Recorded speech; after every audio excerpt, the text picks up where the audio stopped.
Hi Kenyans, today I'm recording this video because I'm actually pained by what is going on in the country right now. It's so sad seeing youth being misused by politicians.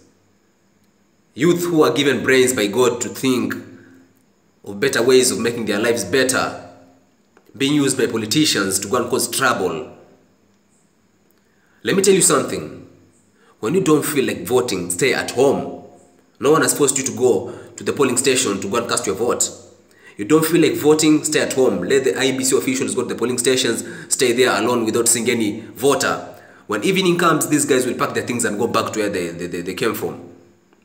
But the fact that you are used by a politician to go and barricade roads, you are used by a politician to go and loot property, you are used by a politician to go and burn down your fellow Kenyan property, because you claim to be a die-hard fan, you respect the orders that you are given by a politician, and you make the country be in a state of havoc, be in a state of turmoil,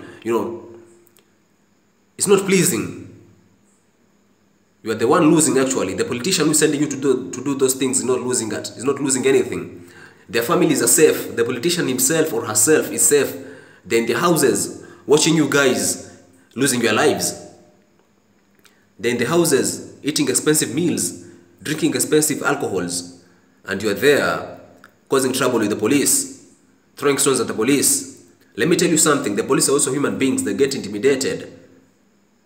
After getting intimidated, these guys will shoot you and you will die. And when you die, the politician that you're fighting for won't come to your funeral. You'll make your own family cry. You're the one who will lose your life, and these guys won't have lost anything. Why don't you think before you act?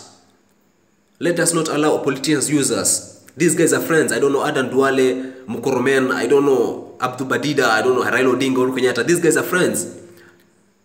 These guys go to the same hotels. Their children go to the same schools. Their children are best friends.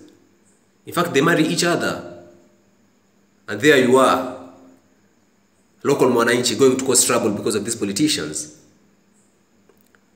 Why don't the politicians go to the streets and demonstrate on their own? Why don't they allow their families to go to the streets and demonstrate? Have you ever thought of that situation? Why are they using you, local Mwananchi, to go and demonstrate for them? It's because they know the effects of demonstrations. They know that when they allow their families to go for the demonstrations, they will lose them. That's why they're using you, local Mwananchi, to go and demonstrate for them. And there you are with your stupidity. You are going there to demonstrate because of these guys. With your stupidity, you are killing your fellow Kenyan because of these guys. Let me tell you something.